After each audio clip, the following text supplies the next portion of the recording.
Hello दोस्तों, स्वागत है। आज हम आपको नारियल के जन्म से जुड़ी कहानी बताने जा रहे हैं। हिंदू धर्म में नारियल का विशेष महत्व है। नारियल के बिना कोई भी धार्मिक कार्यक्रम संपन्न नहीं होता है। नारियल से जुड़ी एक पौराणिक कथा भी प्रचलित है, जिसके अनुसार नारियल का इस धरती पर अवतार आर्षि विश्वामित्र द्वारा किया गया था। आज हम आपको नारियल के जन्म से जुड़ी कहानी बताने जा रहे हैं। यह कहानी प्राचीन काल के एक राजा सत्यव्रत से जुड़ी है। सत्यव्रत एक प्रतापी राजा थे, जिनका ईश्वर में संपूर्ण विश्वास था। उनके पास सब कुछ था, लेकिन उनके मन की एक इच्छा थी, जिसे वह किसी भी रूप में पूरा करना चाहते थे। वह चाहते थे कि वह किसी भी प्रकार से पृथ्वी लोक से स्वर्ग लोक जा सके। स्वर्ग लोक की सुंदरता उन्हें अपनी ओर आकर्षित करती थी, किंतु वहां कैसे जाना है, यह सत्यव्रत नहीं जानते थे। एक बार आर्षि विश्वामित्र तपस्या करने के लिए अपने घर से काफी दूर निकल गए थे और लंबे समय से वापस नहीं आए थे। उनकी अनुपस्थिति में क्षेत्र में सूखा पड़ गया और उनका परिवार भूखा प्यासा भटक रहा था। तब राजा सत्यव्रत ने उनके परिवार की सहायता की और उनकी देखरेख की जिम्मेदारी ली।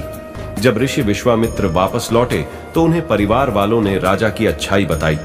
वह राजा से मिलने उनके दरबार पहुंचे और उनका धन्यवाद किया।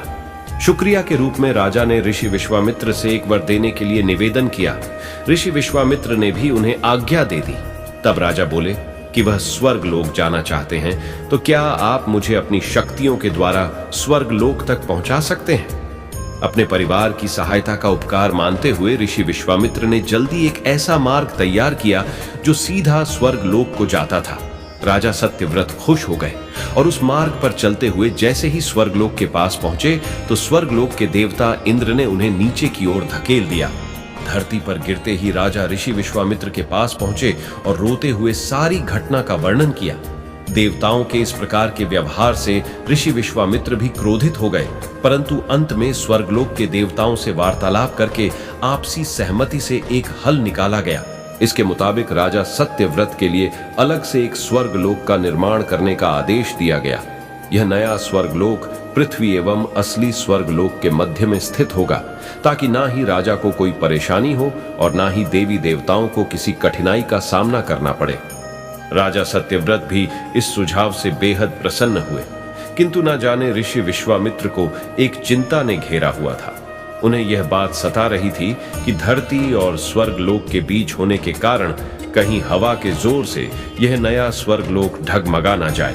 यदि ऐसा हुआ तो राजा फिर से धरती पर गिर पड़ेंगे।